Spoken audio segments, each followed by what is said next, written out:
तो my self Aditya Dhanraj और आज हम शुरू करेंगे वियरलिंग ऑफ शाफ्ट। ओके, तो वियरलिंग ऑफ शाफ्ट इसका मतलब है क्रिटिकल स्पीड। ठीक है, इसकी जो शाफ्ट है हमारा उसका हमें क्रिटिकल स्पीड पता करना है। मतलब वैसा स्पीड जिस पर क्या होगा, जो आपका एम्पलीट्यूड है वो इनफाइनाइट हो जाता है। ठीक है, और जिसके बाद हम समझते हैं कि जो हमारा शाफ्ट है वो फेल हो चुका है। ठीक है, तो इसमें कुछ टर्म्स है। ठीक है, ये वाई है, ये ई है, ओमेगा एन ओमेगा है। ठीक है, ये ऐसा फार्मूला दिया हुआ है।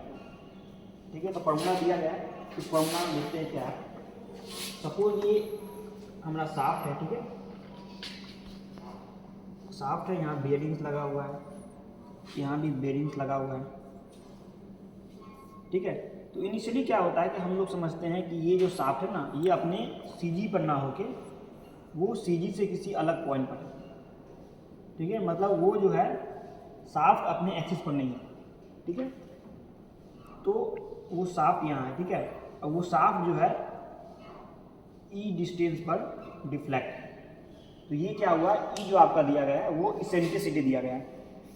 ठीक है, अब क्या होगा कि ये आपका जो बेयरिंग्स है, बेयरिंग के बाद आपका मोटर लगा होगा। ठीक है, तो मोटर लगा होगा, इस मोटर को क्या करेंगे हम, एक वैरिएक के थ्रू, ये आपका वैरिएक है। ठीक है, वैरिएक के थ्रू हम क्या करेंगे, इसको रेगुलेट करेंगे। रेगुलेट करेंगे तो क्या होगा कि अब ये ई डिस्टेंस पर है, तो अब क्या होगा, इस पर एक फोर्स लगेगा, सेंट्रीफ्यूगल फोर्स लगेगा, जो क्या करेगा इस डिस्टेंस को वो इंक्रीज करते जाएगा। इंक्रीज करते करते क्या होगा, ये एक मैक्सिमम डिस्टेंस पर आ जाएगा। इस डिस्टेंस को हम क्या कहते हैं, वाई डिस्टेंस। ठीक है, तो ये जो आपका हो गया, ये आपका हो गया वाई। ठीक है, ये आपका वाई हो गया। तो क्या करेंगे, इनिशियली क्या है वो ई पर है, अब क्या करेंगे उसका स्पीड बढ़ाएंगे। स्पीड बढ़ाएंगे तो क्या होगा कि ये जो है डिस्टेंस, ये डिस्टेंस बढ़ के यहाँ पर आ गया। ठीक है, तो अब क्या होगा कि अगर हम इससे ज़्यादा बढ़ाएंगे ना तो टूटने का खतरा हो सकता है, शाफ्ट जो है वो टूट सकता है। टूट सकता है तो फिर किसी को चोट भी लग सकती है। ठीक है, तो हम शाफ्ट को जो डिज़ाइन करते हैं हम वो वाई पर डिज़ाइन करते हैं। ठीक है, मतलब एक ऐसे स्पीड पर डिज़ाइन करते हैं जिसके बाद हम मान चलते हैं कि जो हमारा शाफ्ट है वो फेल हो चुका है। ठीक है, तो फेल हो चुका है तो उस कंडीशन को कहते हैं हम लोग रेजोनेंस कहते हैं। ठीक है, तो रेजोनेंस में क्या होता है, रेजोनेंस में क्या होता है, जो आपका एक्सटर्नल फोर्स लग रहा है उसके वजह से जो फ्रीक्वेंसी जनरेट हो रही है वो जब तो क्या होगा कि इस कंडीशन को हम लोग कहते हैं रेजोनेंस। रेजोनेंस में क्या होगा, जो आपका शाफ्ट है, ठीक है, ये शाफ्ट है, शाफ्ट में स्पीड दे रहे हैं। ठीक है, स्पीड दे रहे हैं तो क्या हो रहा है, डिस्टेंस बढ़ रहा है। तो जो ये कंडीशन है ना, ये जो हम कंडीशन इनिशियली मान के चल रहे हैं अभी, वो यूडीएल का है, यूनिफॉर्मली डिस्ट्रीब्यूटेड लोड। मतलब इसका जो भी सेंटर ऑफ ग्रेविटी होगा, ठीक है, वो क्या होगा कि मतलब उस सेंटर ऑफ ग्रेविटी पर जो लोड लग रहा है ना, उसी लोड को क्या कर रहा है कि डिस्ट्रीब्यूट कर दे रहे हैं हम लोग। ठीक है, इस पूरे शाफ्ट पर वो डिस्ट्रीब्यूटेड है। ठीक है, तो इनिशियली क्या है कि वो जो है ये एक्सटर्नल जो आपका फोर्स हो गया। ठीक है, जैसे लगा रहे हैं तो क्या हुआ, सेंट्रीफ्यूगल एक फोर्स लग रहा है, फोर्स लग रहा है ना, तो उसकी वजह से वो डिफ्लेक्शन आ रहा है, तो ओमेगा धीरे धीरे बढ़ते जाएगा। ठीक है, ये जो फ्रीक्वेंसी हुआ एक्सटर्नल फोर्स की वजह से जो फ्रीक्वेंसी हुआ वो धीरे धीरे बढ़ते जा रहा है, बढ़ते जा रहा है। अब एक समय आया जब ये वैल्यू जो होगा ये नेचुरल फ्रीक्वेंसी के बराबर हो जाएगा। ठीक है, तो उस समय हम मान चलते हैं कि जो आपका वाई है वो इनफाइनाइट हो गया। ठीक है, तो ओमेगा इसका जो ओमेगा है, हम इस फॉर्मूला को यहाँ डालेंगे, इसको यहाँ डालेंगे, E by omega N by omega Y -1। ठीक है, ये क्या होगा, ये 1 हो जाएगा और ये टर्म जो हो जाएगा इनफाइनाइट हो जाएगा। मतलब इसके बाद हम मान चलते हैं कि हमारा शाफ्ट जो हो गया फेल हो गया। ठीक है, फेल हो गया। अब ये जो है हमारा, इधर देखिए, ये हमारा टैकोमीटर होगा। ठीक है, तो टैकोमीटर कुछ दिया हुआ है, MEM MES M मोड। ठीक है, तो हम मोड पर क्लिक करेंगे। ठीक है, कुछ नहीं हुआ, फिर MES पर क्लिक किया, देखिए यहाँ पर लिखा हुआ है RPM। तो यहाँ देखिए एक लाइट निकलती है इसमें। ठीक है, ये देखिए ये लाइट निकल रही है। ठीक है, तो ये लेज़र है, लेज़र है। तो ये क्या होगा कि ये लेज़र यहाँ से निकल रहा है और सामने अगर हम कोई रिफ्लेक्टर लगा देंगे ना, तो ये क्या होगा, ये वापस आएगा, वापस आएगा तो ये मशीन क्या करेगा, उसको ऑब्जर्व करके उसका RPM बता देगा। ठीक है। तो इसी का नाम है नॉन कॉन्टैक्ट टैकोमीटर, ठीक है। ये हो गया। और ये हमारा डिजिटल वर्नियर कैलिपर है, ठीक है। देखिए यहाँ पर ये non contact digital vernier caliper है, ठीक है। यहाँ पर कुछ स्केल्स हैं। और ये क्या होगा, सपोज़ अभी इस कंडीशन में हम 0 है, ठीक है। तो क्या करेंगे, यहाँ पर एक ऑन का स्विच है, हम उसको दबा देंगे, ठीक है। यहाँ पर ये दबा दिए तो यहाँ पर आ गया, ये mm में है, ठीक है। तो इनिशियली क्या हुआ, इस कंडीशन में 0 है। अब हम क्या करेंगे कि इसको बढ़ाएंगे, ठीक है। तो ये बढ़ रहा है। अब क्या करेंगे, इसी में किसी जैसे इसका डायमीटर हमें नापना है, तो यहाँ पर रख के इसका डायमीटर नाप लेंगे। और ये हमारा डायमीटर आ गया इतना, ठीक है। तो इसी का इस्तेमाल करके हम क्या करेंगे, इस शाफ्ट का डायमीटर नापेंगे, ठीक है। इस शाफ्ट का हम डायमीटर नापेंगे। और इससे हम क्या करेंगे, जो थ्योरेटिकल वैल्यू है, जो एक्सपेरिमेंटल वैल्यू जो हमारा है, ठीक है, उस एक्सपेरिमेंटल वैल्यू को हम पता करेंगे, ठीक है। फिर उसको हम यहाँ पुट करेंगे। अब थ्योरेटिकल वैल्यू को निकालने के लिए हम क्या करेंगे, ये के आपका है स्टिफनेस, ठीक है। उस जो शाफ्ट होगा उस शाफ्ट का स्टिफनेस, मतलब कि स्टिफनेस बराबर आपका हो जाता है K=W/10, ठीक है। मतलब पर यूनिट डिफ्लेक्शन लाने के लिए कितना लोड हमें चाहिए, ठीक है, वो स्टिफनेस होता है। तो उसी स्टिफनेस को हम पता करेंगे, वो हमें पता है, ठीक है। उसका वैल्यू आपको दिया गया है यहाँ पर 1.57 न्यूटन पर मीटर, ठीक है।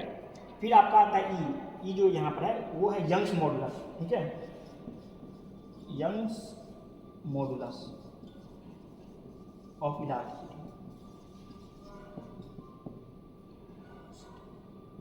ठीक है। मतलब कि यूनिट स्ट्रेन लाने के लिए कितना स्ट्रेस चाहिए, ठीक है, वो आपका है ये यंग्स मॉडुलस ऑफ इलास्टिसिटी। फिर एम जो यहाँ पर दिया गया है वो मास ऑफ शाफ्ट है, शाफ्ट का कितना मास है, ठीक है। तो वो हम कैलकुलेट कर चुके हैं पहले से। वेट मेजरिंग जो इंस्ट्रूमेंट होता है उससे हम पता कर लिए कि इसका मास जो है 0.9677 kg है, ठीक है। फिर क्या करेंगे, अब इस सारे डेटा को यहाँ मतलब रखेंगे, ठीक है। जो आपका जी है वो 9.81 होता है, ठीक है, मीटर स्क्वायर पर सेकेंड, मीटर पर सेकेंड स्क्वायर, ठीक है। तो इस डेटा को यहाँ रखेंगे। तो एम पता है हमें, एल पता है, ई पता है, आई पता है, और जी। आई मतलब आपका ये हो गया मोमेंट ऑफ इनर्शिया, ठीक है। मोमेंट ऑफ इनर्शिया का जो फॉर्मूला होता है ये होता है I/64 D4, ठीक है। डी पता कर लेंगे, फिर आई का वैल्यू भी आ जाएगा। फिर उसके बाद I=1 लिख दिए, I=π/60, ठीक है। तो इस वैल्यू को भी क्या करेंगे, हम यहाँ पर डाल देंगे। अब जो क्या होगा, जो वैल्यू आएगा वो रेडियन पर मिनट में होगा, ठीक है। तो इसको क्या करेंगे, हम रेडियन पर सेकेंड में कन्वर्ट कर देंगे, ठीक है। टैकोमीटर से भी जो आपका आएगा वो रेडियन पर सेकेंड में आएगा, ठीक है। उसके बाद लाने के बाद इसमें हम इस डेटा को पुट करेंगे और ये हमारा परसेंटेज एरर निकल जाएगा। तो इसका एम यही है कि हमें परसेंटेज एरर निकालना है थ्योरेटिकल क्रिटिकल स्पीड और एक्सपेरिमेंटल क्रिटिकल स्पीड का, ठीक है। तो सोचते हैं, ये आपका टेबल दिया गया है, ठीक है। ये अब क्या है कि जो हमारा कंडीशन है, इंड कंडीशन है, मतलब ये कंडीशन और ये, ठीक है, ये क्या है, सिंपली सपोर्टेड है, ठीक है। इसको हम फिक्स नहीं किए गया है, तो ये जो आपका शाफ्ट है उसको हम फिक्स नहीं किए, ठीक है। तो यहाँ लिखा गया इंड कंडीशन क्या है, सिंपली सपोर्टेड बीम है।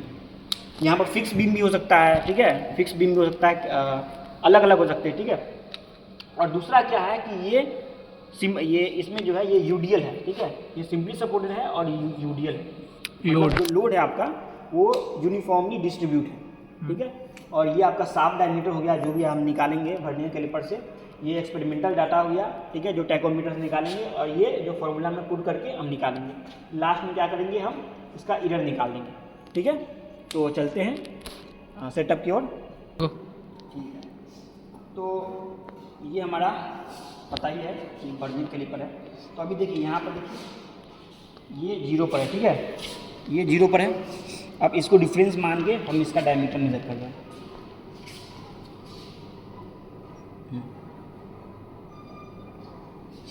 ठीक है। ये आपका है 5.09 mm, ठीक है, ये इसका डायमीटर हो गया। और यहाँ पर देखिए, ये हम यहाँ पर रिफ्लेक्टर लगाए हुए हैं ताकि जब ये वाइब्रेट हो तो क्या होगा, ये लाइट देख रहे हैं, ये अप डाउन करेगा, ठीक है, अप डाउन करेगा। और यहाँ से हम इसका वाइब्रेशन पता कर लेंगे, ठीक है। वाइब्रेशन आपका पता कर लें। और ये देखिए, ये आपका मोटर है, ये मोटर आपका हो गया, ये बेयरिंग्स हो गया, ठीक है। ये जो बेयरिंग्स है वो ये डीप ग्रुप बॉल बेयरिंग्स है, ठीक है। और ये सिंपली सपोर्टेड है। देखिए अगर ये फिक्स होता, ठीक है, तो ये यहाँ से डिफ्लेक्ट नहीं होता, ये जो डिफ्लेक्ट हो रहा है ना, यहाँ से डिफ्लेक्ट नहीं होता है, इसलिए क्या है, ये सिंपली सपोर्टेड बीम है, ठीक है, बीम की तरह काम कर रहा है। ये आपका शाफ्ट है और ये जो लगाया हुआ ये प्रोटेक्टिव, मतलब ये प्रोटेक्ट करने के लिए लगाया हुआ है, ताकि जब ये ज़्यादा स्पीड हो जाए तो ये टूट के हम लोगों के ऊपर न गिर जाए, ठीक है। तो उसको बचाने के लिए ये लगा हुआ है। और ये आपका बेस है, ठीक है। बेस के बाद ये जो मोटर आपका ये इस वैरिएक के साथ लगा हुआ है, ठीक है। तो और अभी ऑन है ये, तो देखिए जब हम क्या करते हैं, ये 0 पर है, अब हम धीरे धीरे इस लोड को बढ़ाएंगे। देखिए यहाँ पर मूवमेंट आ रही है, मूवमेंट आ रही है। अब इस पर एक्सटर्नल फोर्स लग रहा है, ठीक है, एक्सटर्नल फोर्स लग रहा है मोटर के द्वारा। तो अभी क्या है, ये यूडीएल है, ठीक है, यूनिफॉर्मली डिस्ट्रीब्यूटेड लोड है, ये लग रहा है। किसी एक पॉइंट पर लग रहा होगा, ठीक है। जब उसको एक पॉइंट पर लाते हैं तो क्या होगा, उसका जो सीजी है उस पॉइंट पर आ जाएगा। अब क्या होगा, सेंट्रीफ्यूगल फोर्स उस पर लग रहा है, वो उसको बाहर की ओर धकेल रहा है और ये ऐसे रोटेट कर रहा है। तो अब क्या होगा कि अब धीरे धीरे इसको बढ़ाएंगे हम, ठीक है। ये देख रहे हैं बढ़ रहा है, जो ई था आपका ये बढ़ गया आपका, ये वाई की तरफ जा रहा है, ठीक है। इसको बढ़ाते बढ़ाते देखिए ये इस पॉइंट पर आ गया, इस पॉइंट पर आ गया। और यहाँ पर क्या होगा, ये मोड फॉर्म हो गया, ठीक है, मोड फॉर्म हो गया। यहाँ पर आपका एम्पलीट्यूड जो हो गया 0 हो गया, ठीक है, एम्पलीट्यूड 0 हो गया। अब क्या करेंगे, अब इस स्पीड को हम बढ़ाएंगे,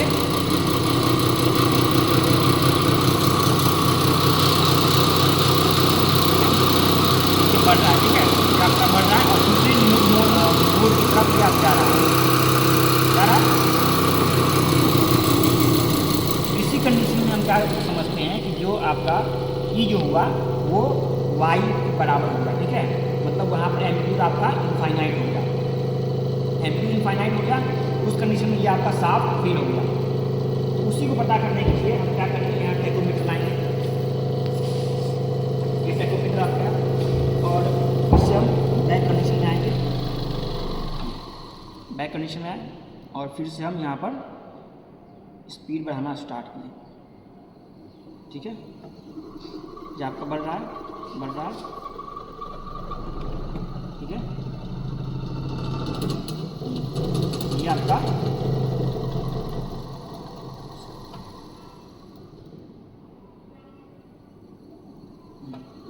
बढ़ रहा है, बढ़ते अब देखिए ये वाई, इसको मान के चलते कि ये इनफाइनाइट हो गया, ठीक है, ये इनफाइनाइट हो गया। इसके बाद क्या होगा, नोड फॉर्म होगा, ठीक है। जब नोड फॉर्म हो रहा होगा, जब इनिशियल कंडीशन में होगा, तो उसी का हम रीडिंग लेते हैं, ठीक है।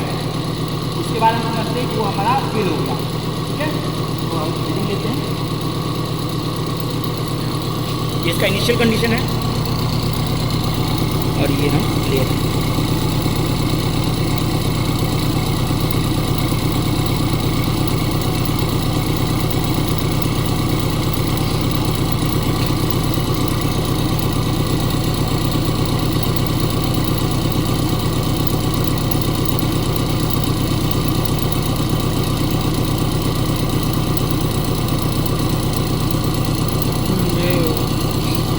ये आपका हुआ आरपीएम में हुआ, ठीक है। इसको क्या करेंगे हम, रेडियन पर सेकेंड में कन्वर्ट कर लेंगे। तो ये आप 70 हाँ जो भी आपका था तो वो आपका कैलकुलेशन हुआ, उसको कहेंगे हम लोग क्रिटिकल स्पीड, ठीक है। मतलब उस स्पीड पर जो आपका एक्सटर्नल फोर्स था, ठीक है, एक्सटर्नल फोर्स की वजह से जो फ्रीक्वेंसी जनरेट हुआ वो नेचुरल फ्रीक्वेंसी के बराबर होगा, ठीक है। तो हमारा साफ जो है फेल हो गया, ठीक है। अब हम कैलकुलेशन में आते हैं।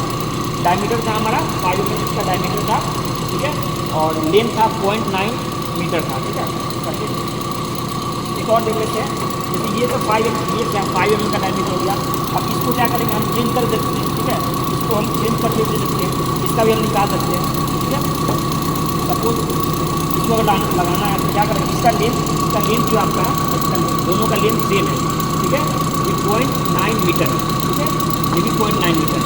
और इसका डायमीटर जो आपका है 6.36 mm है। बाकी सबका सेम है। ये माई विस्की का है, तो इसका जो जंक मॉडल होगा वो 200 GPA होगा।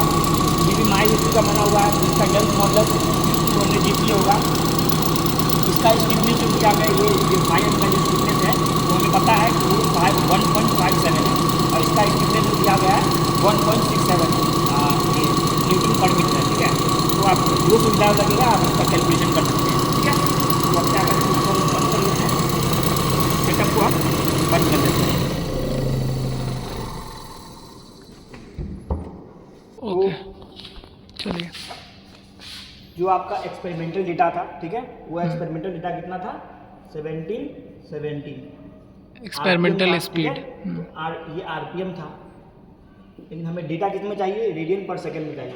तो हम क्या करेंगे, इसको 60 से डिवाइड कर लेंगे। ठीक है, डिवाइड करके आपका जो भी वैल्यू आएगा उस डेटा को हम लिख लेंगे। और जो आपका थ्योरेटिकल है वो यहाँ से कैलकुलेट करेंगे। ठीक है, ये आपका था 1.157। ठीक है, ये ई का वैल्यू आपका दिया गया है, ये ई का वैल्यू, जी का वैल्यू आपको पता है, आई का वैल्यू पता है। ठीक है, आई को निकालेंगे, डायमीटर क्या था आपका, शाफ्ट का डायमीटर था 5 mm शाफ्ट का डायमीटर था। ठीक है, तो इस डेटा को हम यहाँ पुट कर लेंगे। पुट करने के बाद ये ये जो आपका 1.57 है। ठीक है, ई का वैल्यू हम पता कर लेंगे, आई का वैल्यू पता कर लेंगे, जी का वैल्यू पता कर लेंगे, एम और एल। ठीक है, ये सारा अब यहाँ से पता करके इसमें पुट कर लेंगे और आपका वैल्यू आ जाएगा। जो भी आपका वैल्यू आएगा उस वैल्यू को हम वहाँ नोट कर लेंगे। नोट करने के बाद हम यहाँ से परसेंटेज ईयर निकालेंगे।